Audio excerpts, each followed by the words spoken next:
The Crimson Topper by Thomas Russell Jones. Part 1. The Jester.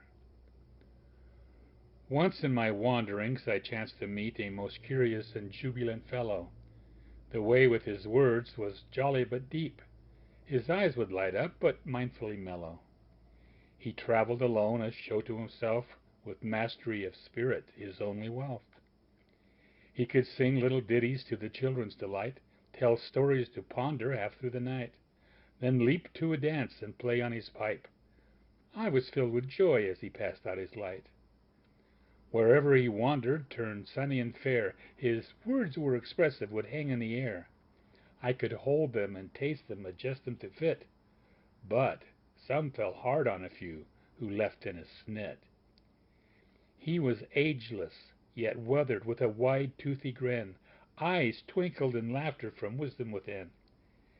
His build was slight, but strength I could see. I was amazed at the store of his vast energy. The strangest of dressers, this Eastern old chap. The top of his head held a pointed red hat.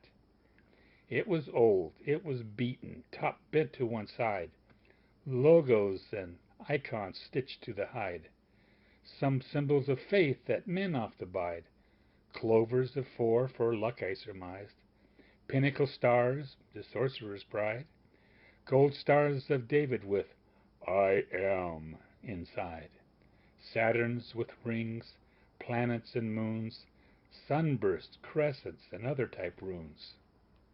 Up on the crown could be found 5 all-seeing eyes looking down. Beneath their benevolent gaze, flames of hell and vengeful rage. Never have I seen such a hat, shaped much like a natty's fool's cap. But there was more to the battered old nap. Below the fires on the crown, 7 crosses of Calvary are found. When I asked why, came the reply, 7 is 7, and 7 is why. Bunk and confusion, my statement to him. More meat to your tale, less fancy and whim. Now tell me, great jester, how did you win that unusual cover with stitching so prime? Although I'm not sure it was just all in my mind, I saw him gesture a sign that rearranged time as he unveiled a turbulent, moving, and colorful rhyme. Part 2. The Barbarian. In the days of my youth, when the only thing dear was an armful of woman and a mugful of beer, in my far eastern country on the shore by the sea, a crazed western gent came calling on me. I was weary that morning, had much to regret. My pockets were empty, stomach upset, my sore head not ready for any man's stare, mostly this long-nosed barbarian with curls in his hair.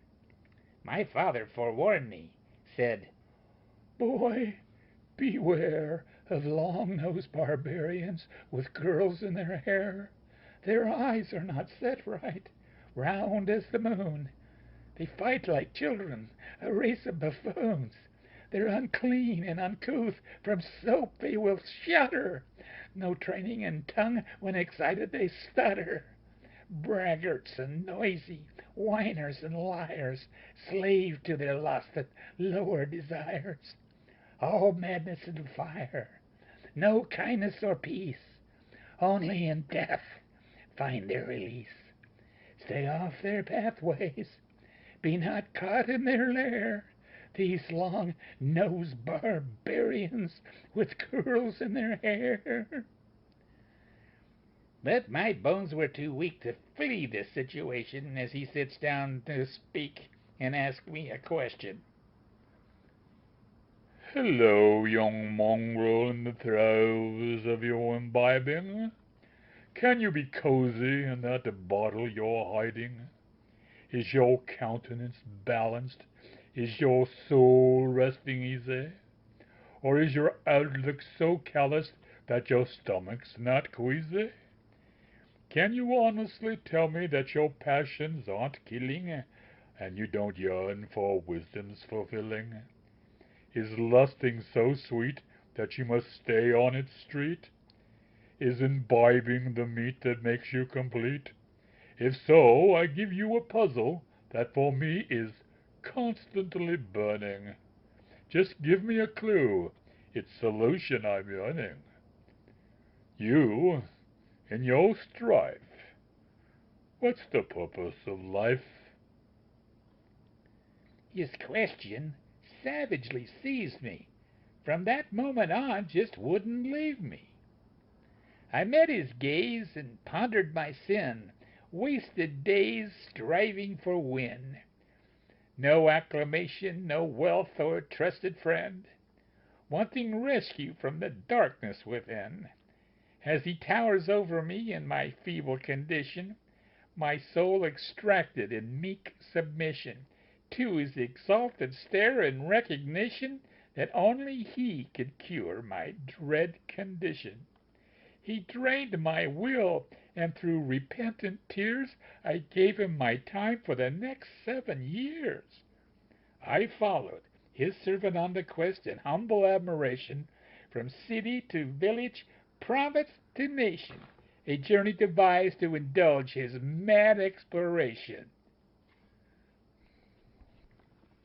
Part 3. The Burning. I left without caring my old life behind, on a quest far too daring for this lackluster mind, to search out a riddle, to seek out the rhyme why men should keep living and marking their time. He continued his trek, and me on his heels, a riddle in my head I could not repeal, a question few mentors claiming an answer, with me on his heels calling him master. He would tutor my mind, bent on its learning, demanding expansion from ignorance turning, his pilgrimage sharing and attaining his story of why he was bearing this troublesome glory. As a youngster he studied with burning intensity in a house of learning its religious proclivity. In fear of chastisement from those holding the keys, his master of knowledge and divine mysteries, clerics quick to condemn all who viewed wisdom as something for free, they worked hard to smother curiosity's plea by assignment of studies called theology. At the end of his studies came the burning, incessant yearning, his curiosity grasping an indignant wrath, in frustration discerning the wheat from the chaff. The heart of the perplexity was a child messenger deity his culture worshipped exclusively. The human God delivered illustrations of pardon and restoration, combined with love for man and ultimate authority from the source of eternity. Then demonstrated humility was sacrificed willingly on the altar of political advisability. My master was stymied by the faculty, who worshipped the messenger but ignored the decree, so he set the tutelage free and set off to see how truth should really be. His study concluded, he approached his lofty masters with gumption deflated, a spirit most humble, then asked him the question that had caused him to stumble. The support from his teachers started to crumble, their answers all mixed in a frustrating jumble. Abhorrent question that caused them to mumble. Their reaction did not manifest slowly. Repulsion altered their expression too wholly. They discovered his fall by the question most global, and sought to be freed from this impertinent young noble. Extricate the reprobate. No debate. Excommunicate. His destiny sealed in tears to wander many years, to find the exalted revelation, epically seeking his own absolution, traversing horizons, seeking cognition, the marrow of his vigor spent pursuing completion, his old age not halting the cruel solicitation. In the last years of his yearning, he sails vast waters in hope of earning the answer from far Eastern learning. At his footfall he disturbed my slumber, his intense essence lulling me under. Through Tibet, Siam, and Istanbul this wizened old man shepherded me. I followed him as a timid lamb, and the question now would not leave me. Part 4. The Cobbler. My mind grew numb from countless paths and turnings, in search of clues to conclude his yearning, with no announcement that soothed the burning, not one tongue to end the luring. Grilling the young, probing the ancient with a desperate question, their eyes not often revealing reflection, but warned us with strong illustration, bid us cease this fool's inspection. My bones were tired, my feet were sore, stomach was empty, sandals torn, temper gloomy, mind at war, unhappy about the day I was born. By a tall mountain we enter a village with many and eager shopkeepers, businesses that rob, plunder, and pillage climbers, tourists, pilgrims, and various seekers. I begged my master that we tarry a spell, craving for a recoup, sandals wanting for fixing as well. Thought to myself, perhaps I could get a small brew, have a toss with some vixen or two. I relapsed in self-pity to the old way of coping, for booze and abroad I was earnestly hoping. He favored my bid. One evening, no more. I left to locate a cobbler's door. Welcome, young man, the old sandalcrafter said, to this meager retreat. His quick fingers danced with a needle over the sandals from my feet. What brings you to our humble hamlet so far from your home? He asked if I missed my people if I traveled alone. He sucked me in with kind, light-hearted questions, into a sniveling, wet-faced, blubbering whimper, shocking to witness my break from discretion as I unloaded my sorrow and lamented my anger. I cry about weird travelers and searches for answers, about how suckers get lured as lower companions. I whined about time wasted with no wisdom as gain, how this uncanny searcher had commanded my brain. I groan of my itch for a toss and a roomful of beers, as he quietly listens and stitches, observing my fears. Youngster, he proclaims, your luck has changed, because not only can I fix broken souls, I can heal sick souls and make well your goals.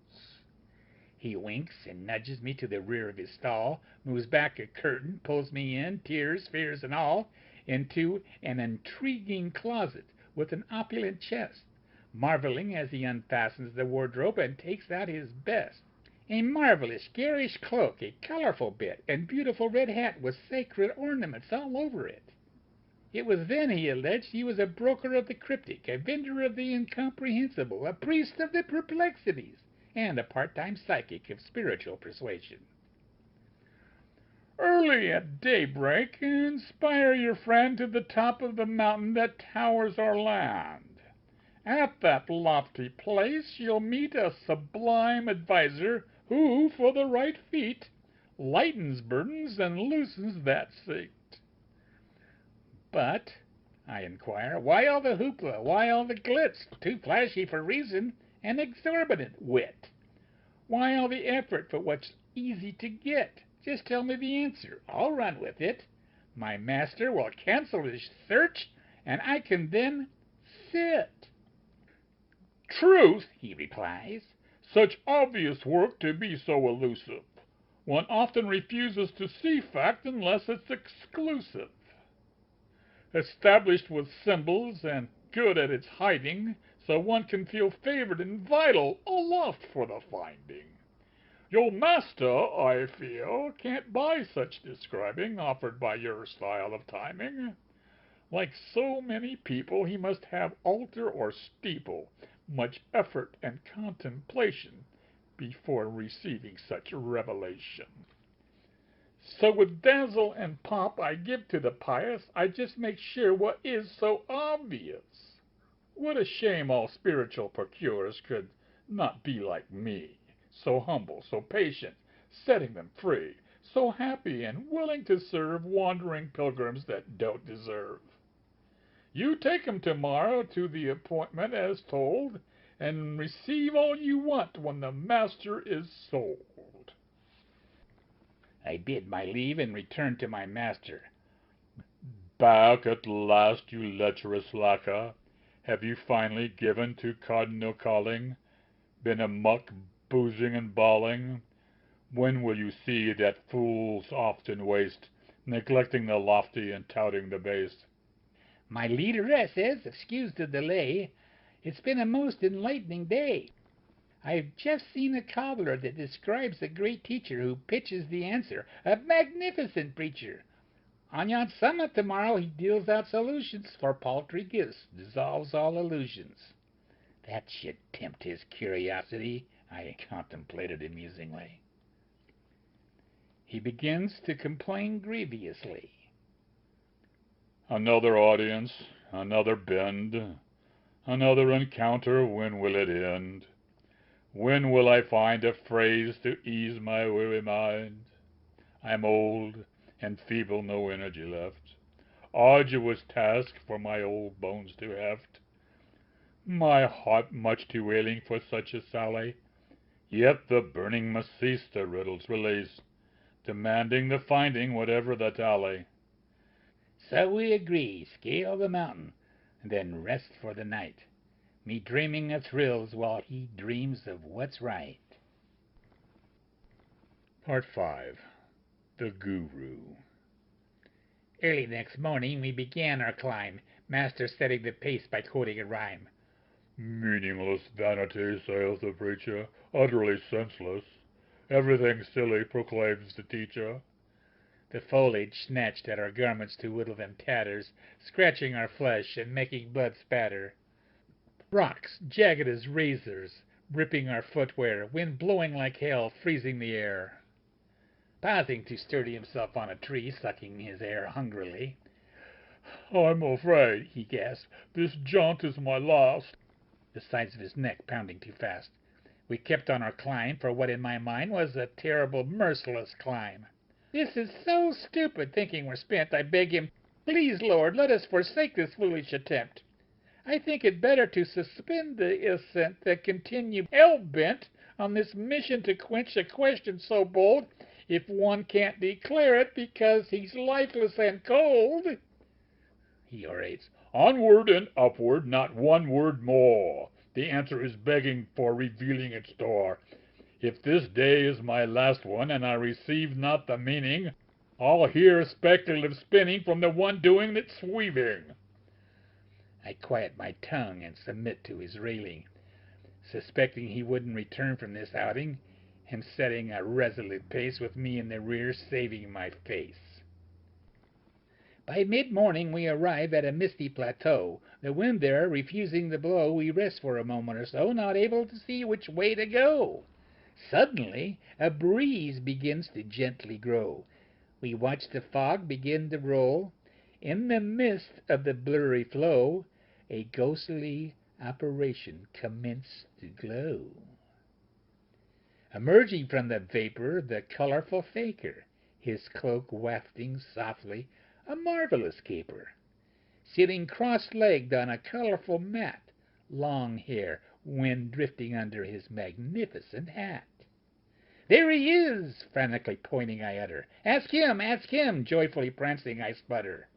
Patience, my master commands, then stands studying the image at hand, quietly surmising the make of the man. After a span of unmoving examination, my master hails him with a rude declaration. So, you are the mystic of my servant's babble? The most colorful rooster I've ever seen dabble. Though I ask you contemptuously, ask you I must. Even a crafty allmonger might hold the key. From you truth is possible, I hopefully plea. The answer I'll have, if indeed you do have it. Be wary of deception, my patience is transit. Even in your deception I ask you this question. You, in your strife, what's the purpose of life? Part 6. The Answer. It's the fountain. he replies with conviction, humbly swearing it's not fiction, then rises up in humble expectation, eagerly waiting for my master's reaction. My master was smiling as if he got what he came for. I think, good, we can leave now that it's over. The sage, looking pleased that his quip was a win. My master says nothing, just stares with a grin. I notice the shift to blush on his skin. He shivers and simmers, his grin turns to a scowl, begins pacing the ground, hands gesturing gall. Temper was boiling, got hotter than haze, seemed more alive than I've witnessed in days. He savored these encounters and plays, steps up to the wizard, shouts out his upbraid. "A fountain, you tell me, a fountain? This is my return for climbing a mountain. A more trivial trifle I never did hear in all my travels from any style seer." Poking his chest at the sage as if to punctuate each phrase, he keeps on raging. "In all my days, you faker, you knave, how dare you spell out this discourse so crazed? Wisdom treasure, obviously not your measure." The magician, backing away from each peck, with terror written all over his face, my master, following the seer's each step, increasing the tongue-lashing pace. "You should juggle somewhere or be selling your wit. The get-up you're wearing is just right for it. The answer I seek is compelling and true, far too important for the likes of you. A fountain, he tells me, a fountain is the answer I take from this mountain." Suddenly the wizard trips backward, slamming his head on a stone, lays there crying and dying, sobbing a moan. "You mean it isn't?" he whispers. "You mean it isn't?" he cries. Then closing his eyes, the old cobbler dies. My master stands wobbling with shock on his face, a statue of anguish, shame, and disgrace. "What have I done at this horrible place? What have I done? What have I done? Life is a gift, and I have taken me one. Life is, whatever it is. I just took the one that was his, the one thing I can never forgive. Oh, cruel fate! I wish the life gone was mine. And oh, how I regret this analytical mind." He falls to his knees, hands on his head. His crying and wheezing filled me with dread. Then suddenly, grabbing his chest, he falls over dead. I sit